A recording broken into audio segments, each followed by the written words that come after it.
Mutual fund कितनी तरह के होते हैं, कौन से म्यूचुअल फंड में सबसे ज़्यादा रिस्क होता है और कौन से म्यूचुअल फंड में आपको पैसा नहीं लगाना चाहिए, आज इन सभी के बारे में इस वीडियो में हम बात करने वाले हैं। आज स्टेप बाय स्टेप इन सभी को हम सीखने वाले हैं, इसलिए इस वीडियो को बिल्कुल ध्यान से देखिएगा। तो बिना देरी करे इस वीडियो को शुरू करते हैं। तो चलिए दोस्तों, एक एग्जाम्पल से समझते हैं। मान लीजिए आपने रिलायंस का 100 रुपये का शेयर खरीदा और कुछ समय बाद ही उस शेयर की प्राइस गिरकर हो गई 90 रुपये, यानी यहाँ पर आपको 10 रुपये का नुकसान हो गया। लेकिन दोस्तों म्यूचुअल फंड कंपनी में ऐसा नहीं होता है, क्योंकि म्यूचुअल फंड कंपनी में जो आप पैसा इन्वेस्ट करते हो उन पैसों को वो म्यूचुअल फंड कंपनी अलग अलग जगहों पर इन्वेस्ट करती है, जिसकी वजह से मान लो एक दो जगहों पर अगर आपका नुकसान हो भी जाता है तो बाकी की जगहों पर वो पैसा बढ़ता रहता है, यानी बाकी की जगहों पर वो पैसा कवर होता रहता है, जिसकी वजह से ज्यादातर इन्वेस्टर अपना पैसा म्यूचुअल फंड कंपनी में ही इन्वेस्ट करते हैं। दोस्तों अभी के टाइम में इंडिया में लगभग 44 म्यूचुअल फंड कंपनी यानी 44 से भी ज्यादा म्यूचुअल फंड कंपनी है, जिन्हें हम एएमसी यानी एसेट मैनेजमेंट कंपनी भी कहते हैं या म्यूचुअल फंड कंपनी भी इन्हें कहा जाता है, जो आप चाहे इन्हें बोल सकते हो।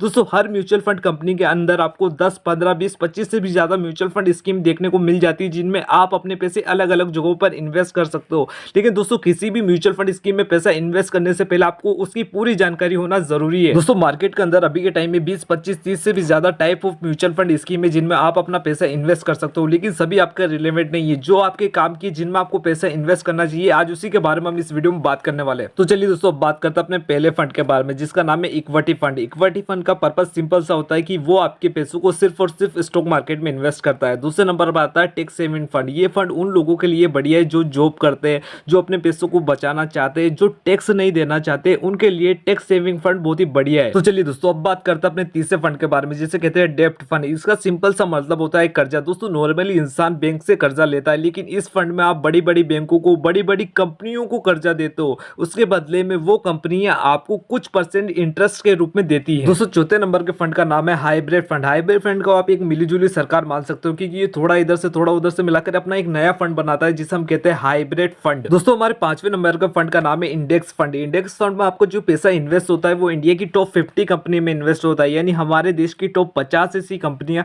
जो कि सालों से ग्रोथ करती आ रही है, उन कंपनियों में हमारा पैसा इन्वेस्ट होता है। जैसे अडानी हो गया, रिलायंस हो गया, इन बड़ी बड़ी कंपनियों में हमारा पैसा इन्वेस्ट किया जाता है। तो चलिए दोस्तों अब बात करते हैं इक्विटी फंड के बारे में कि इसमें कितने फंड होते हैं और किस तरीके से आपका पैसा यहाँ पर इन्वेस्ट किया जाता है। दोस्तों इक्विटी फंड की बात की जाए तो यहाँ पर आपको 4 चीजें समझने की जरूरत है। पहला, यहाँ पर कितने टाइप के फंड होते हैं और कैसे आपका पैसा इन्वेस्ट किया जाता है और कितना रिस्क यहाँ पर देखने को मिलता है और कितना रिटर्न यहाँ पर आपको मिल जाता है। चलिए दोस्तों बात करते हैं अपने पहले फंड के बारे में, large cap fund. Large cap यानी बड़ा फंड। दोस्तों यहाँ पर जो आपकी 80% पैसा है वो इन्वेस्ट किया जाता है 100 टॉप कंपनियों में। दोस्तों स्टॉक मार्केट में अभी के टाइम पे 5000 से भी ज्यादा कंपनियां लिस्टेड है, उनमें से जो 100 टॉप कंपनी है, जो बड़ी बड़ी कंपनियां हैं, उनमें आपका पैसा इन्वेस्ट किया जाता है, जिससे कि वहाँ पर ज़्यादा से ज़्यादा पॉसिबिलिटी होती है कि आपका पैसा वहाँ पर बढ़ता है। दोस्तों यहीं पर अगर हम यहाँ पर रिस्क की बात करें तो यहाँ पर आपको लोएस्ट रिस्क देखने को मिलती है। क्यों? क्योंकि यहाँ पर आपका जो पैसा इन्वेस्ट किया जाता है वो 100 टॉप कंपनियों में लगाया जाता है, जिससे कि वहाँ पर आपका पैसे डूबने के चांस कम से कम होते हैं।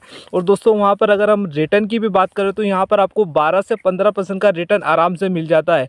लेकिन आप कितने टाइम के लिए इन्वेस्ट कर रहे हो? अगर आप लॉन्ग टर्म के लिए यहाँ पर इन्वेस्ट कर रहे हो, मैक्सिमम 10 साल के लिए अपना पैसा यहाँ पर इन्वेस्ट कर रहे हो, तो यहाँ पर आपको 12 से 15% का रिटर्न आराम से मिल ही जाता है। तो चलिए दोस्तों बात करते हैं अपने दूसरे फंड के बारे में, जिसका नाम है मिड कैप फंड। दोस्तों यहाँ पर जो आपका पैसा इन्वेस्ट किया जाता है ना, वो इन्वेस्ट किया जाता है मिड कैप कंपनियों में, यानी 101 से लेकर 250 वाली जो बीच वाली कंपनियां होती है ना, उनमें आपका 65% पैसा इन्वेस्ट किया जाता है। अब इन्हें मिड कैप कंपनी क्यों कहते हैं? दोस्तों हमने जो पहले 100 कंपनी की बात की थी ना, उन 100 कंपनियों से इनका जो मार्केट कैपिटल है वो थोड़ा कम होता है, जिसकी वजह से इन्हें मिड कैप कंपनी कहा जाता है। दोस्तों यहाँ पर अगर आपकी रिस्क की बात की जाए तो यहाँ पर जो आपका रिस्क होता है वो मीडियम में होता है, यानी लोएस्ट से थोड़ा ज़्यादा ही होता है। मीडियम रिस्क आपको यहाँ पर देखने को मिल ही जाता है, क्योंकि ये जो होती है मिड कैप कंपनियाँ होती है, यानी जो 100 टॉप कंपनी थी उनसे इनका जो मार्केट कैपिटल है वो थोड़ा कम है, जिसकी वजह से यहाँ पर रिस्क थोड़ा मीडियम आपको देखने को मिलता है।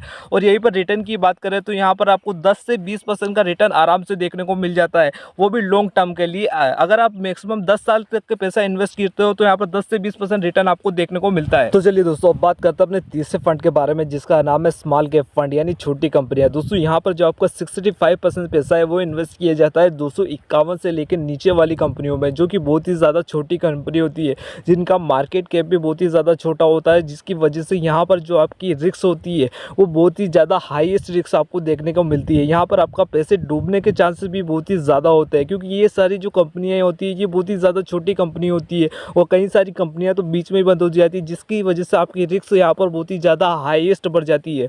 और दोस्तों यहाँ पर अगर हम रिटर्न की भी बात करें तो यहाँ पर आपको मैक्सिमम 5 से 30% का रिटर्न देखने को मिलता है, वो भी लॉन्ग टर्म में, क्योंकि यहाँ पर रिस्क ज़्यादा है तो यहाँ पर रिटर्न भी बहुत ही ज़्यादा बढ़ चुका है। तो चलिए दोस्तों बात करते हैं अपने चौथे फंड के बारे में, जिसका नाम है मल्टी कैप फंड। दोस्तों यहाँ पर जो आपका पैसा इन्वेस्ट किया जाता है, आपका 65% पैसा यहाँ पर लगाया जाता है लार्ज कैप फंड में, मिड कैप फंड में यानी स्मॉल कैप फंड में, यानी थोड़ा थोड़ा पैसा आपका सभी जगहों पर इन्वेस्ट किया जाता है, जिससे कि आपके पैसों की बढ़ने की पॉसिबिलिटी यहाँ पर थोड़ी ज़्यादा बढ़ जाती है। और दोस्तों यहाँ पर अगर हम रिस्क की बात करें तो रिस्क आपको मीडियम देखने को मिलता है, यानी लोएस्ट से थोड़ा ज़्यादा रिस्क यहाँ पर आपको देखने को मिल जाता है। दोस्तों वहीं पर अगर हम यहाँ पर रिटर्न की बात करें तो यहाँ पर आपको मैक्सिमम 12 से 20% का रिटर्न मिल जाता है, वो भी लॉन्ग टर्म के लिए। मैक्सिमम अगर आप 10 साल के लिए अपना पैसा यहाँ पर इन्वेस्ट करते हो तो मैक्सिमम आपको 12 से 20% का रिटर्न यहाँ पर आराम से देखने को मिल जाता है। दोस्तों इस वीडियो के नेक्स्ट पार्ट में हम बाकी के जो type of mutual fund scheme है उनको कवर करने वाले हैं। दोस्तों अगर आपको वीडियो पसंद आई हो तो वीडियो को लाइक और हमारे चैनल को सब्सक्राइब करना